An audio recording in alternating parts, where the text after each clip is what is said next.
sebelum kita mulai pelajaran, berdoa mulai. Bismillah. Selesai. Amin. Hari ini yang nggak berangkat siapa? Andrea. Lestari, Bu. Lestari. Iya. Kenapa Lestari? Iya. Ibu. Oh ya ini. Jualan tolong itu bahasa apa ya? Ada bahasa Indonesia. Jualan mangga. Saya sambil jawab bahasa. Kenapa? Lagi ke pasar Senggol. Oh, selesai kok.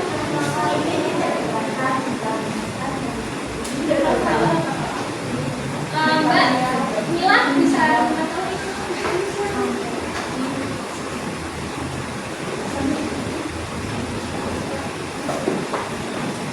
Oh iya, hari ini Ibu akan melanjutkan pembelajaran minggu lalu.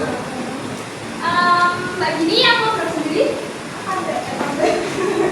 Minggu lalu belajar apa? Minggu kemarin ini kan materi yang sudah kita kemarin kan teks cerita. Kita belajar teks cerita. Apa? Laporan mengenai fakta atau kejadian kemudian dilaporkan di dalam satu teks atau berdasarkan ditanyakan melalui surat kabar.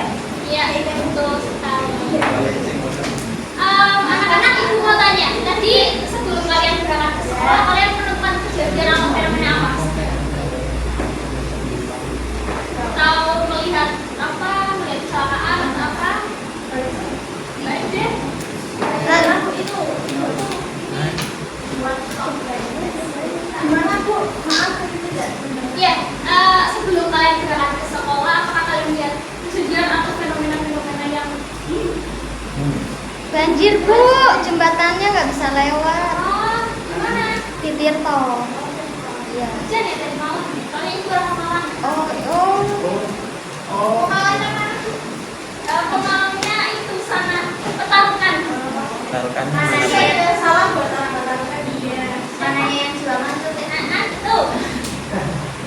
Hari ini kita membahas melanjutkan pertemuan minggu kemarin. Minggu kemarin kita membahas mengenai ada unsurnya, pengertian, kemudian struktur. Hari ini kita akan belajar membuat vlog dari teks berita. Jadi sebelum kita membuat vlog dari teks berita, kita itu harus tahu untuk pembahasan teks berita. Cirinya itu menggunakan kalimat langsung. Kenapa harus menggunakan kalimat langsung? Karena teks berita itu tidak boleh ditambah-tambahkan. Misalnya tadi itu terjadi kecelakaan, terus korbannya itu cuma satu. Tapi ada seorang oknum yang memberitahukan bahwa tadi itu korban jiwanya itu ada dua. Jadi itu tuh hoax dan tidak boleh ya, tidak boleh ditambah-tambahkan. Nah, selanjutnya itu adalah menulis teks berita. Yang pertama itu menentukan sumber berita. Jadi sebelum kita membuat teks berita, kita itu harus menentukan tema. Tema itu yang menarik, yang ibaratnya itu pembaca itu akan tertarik untuk melihat teks berita atau video berita kita. Kemudian mendatangi sumber berita. Nah, seperti yang tadi Mbak Nur katakan, di jembatan Tirta itu terjadi banjir, jadi tidak bisa lewat. Jadi Mbak Nur bisa ke lokasi untuk video atau mencari fakta-fakta sumber-sumber seseorang yang bisa memberikan yang bisa memberikan saksi. Baik, Bu. Apakah tadi malam ada hujan besar, badai atau angin dan sebagainya? Itu kita bisa mendatanginya untuk mencari fakta-fakta. Kemudian mengumpulkan dan mencatat fakta. Jadi setelah kita ke lokasi, kita bisa mencatatnya, mencatat fakta-fakta, kemudian mengumpulkan. Dan fakta-fakta itu tidak boleh sembarangan. Jadi fakta itu harus sesuai dengan apa yang terjadi di lapangan. Misal kejadian apa ya? Misal kejadian banjir yang tadi Mbak Nur bilang, faktanya itu harus terjadi benar-benar di lapangan. Jadi misalkan banjirnya itu mata kaki, itu harus mencatatnya itu semata kaki, tidak boleh selutut atau tangan sedenggan, tidak boleh. Kemudian ada penyajian berita dalam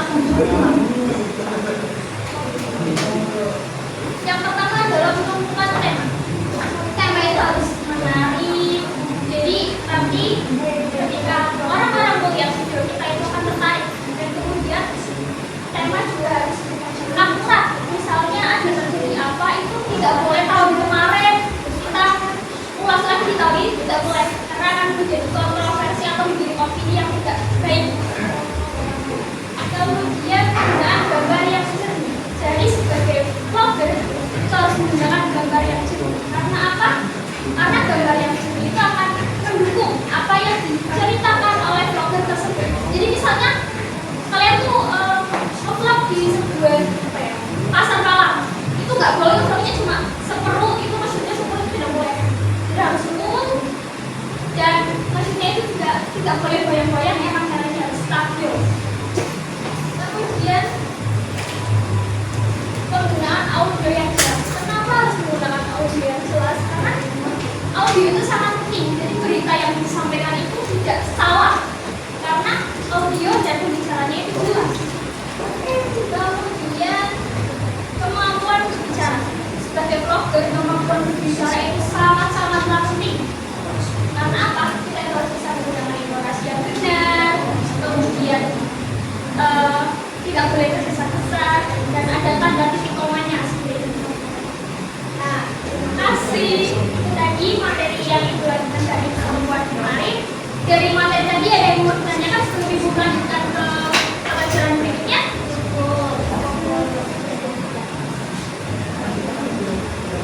Makasih ya, Mbak.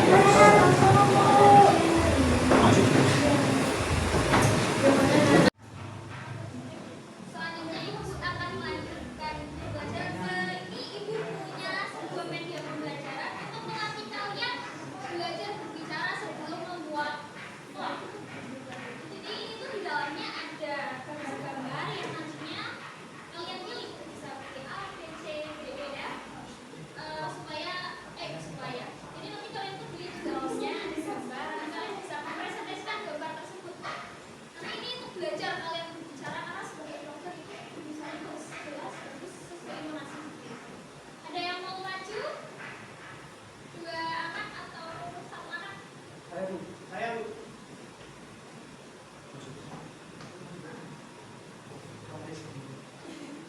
Satu aja kayaknya enggak cukup deh. Satu mas, ya mas lagi silakan. Mas lagi. Gimana Bu? Kalau saya Maaf ya mas, gimana? iya. Ini waktunya sampai berapa? Ini bagus.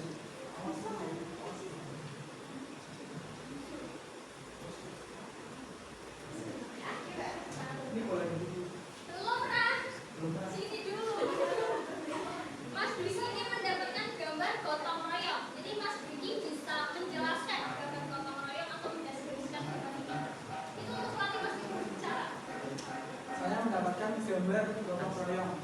Jadi kita harus peduli terhadap lingkungan.